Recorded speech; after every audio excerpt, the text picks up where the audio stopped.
How do, and welcome back. Well, it's been a month, coming up for a month in the bottle, and I think it's time I tried my Belgian ale. I brewed this on Sunday the 5th of November. I bottled on the 19th, which was exactly 2 weeks later, and yeah, it's almost now a month in the bottle. It had 2 weeks inside in a nice warm environment, and it's had 2 weeks out here in the cool. And let me just say, that's really nice and clear in the bottle. Okay, so the starting gravity of this was 1066, and it attenuated really well, almost 90%.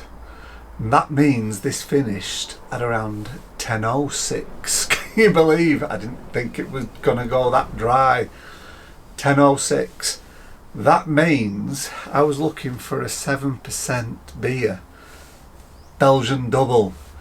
Well, it still is a double, but it's more like 8% now. I think just a little bit over when you add the 0.5% for the priming sugar. I think this is coming in around about 8.1, 8.2%. So, big beer. I've tried one before, but I thought I've got to review this. So, I'm going to use my Chimay glass. Thought I'd keep it in the Belgian style, so I'll use a Belgian glass. There we go, nice big hiss, and some lovely CO2 coming off there. Okay, let's pour my Belgian Dubbel. I think 8% is still in the double range. This is I think it's a 3.3 ml glass, so I've still got some left in the bottle, which I'll try and be careful with.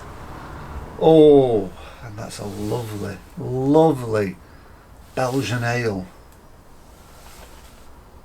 It's looking a lot darker on camera. This is a really nice deep amber colour. Hold it up to the light there. It is clear. It's on the reddish side of amber. A nice frothy white head there. That looks really nice, but what is the aroma like? And that's the thing with the Belgians, isn't it? It's all about the aroma. I've got something in there. It's Belgium. That is proper Belgium. And I'm picking up that coriander I put in as well. Remember, I put orange in and coriander, and they're both coming through a little bit, just a little bit in the aroma. Banana, you're getting some banana in there as well, and you're getting some nice like phenols, bit of clove in there. I used Mangrove Jack's M41. It's just called Belgian ale yeast. Oh, that smells nice. That smells nice. Oh wow, that smells like a Belgian. That really does. With that hint of orange added in as well, and that bit of coriander. Oh, this is going to be nice. Cheers, everyone.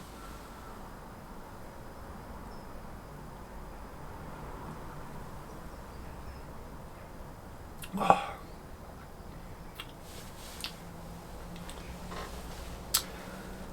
This is a nice beer.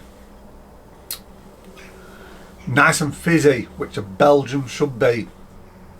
I used a teaspoon of table sugar for priming.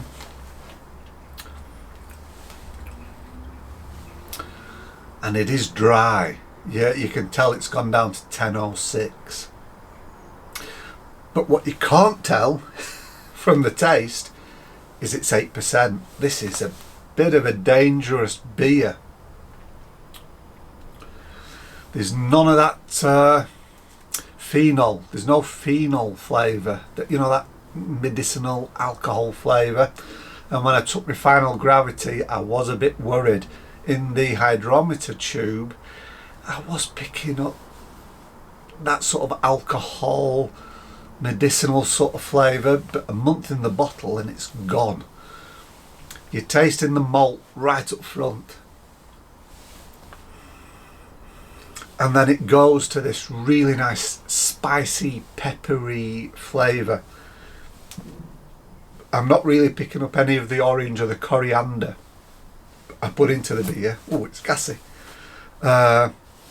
So right after that nice sweet malt, you're going into this dry, peppery, oh, beautiful Belgian flavour.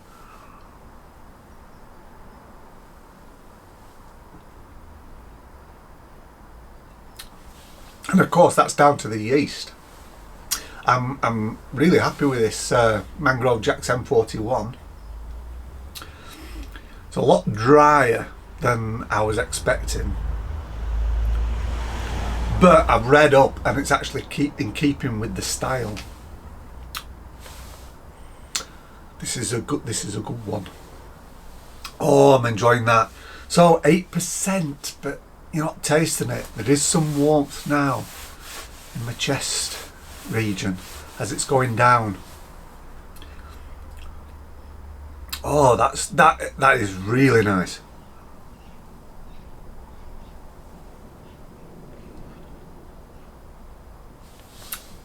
And it just shows how a month in the bottle just changes a beer, because like I said, in the hydrometer tube, just before I bottled, I took a reading and there was this really strong alcohol presence.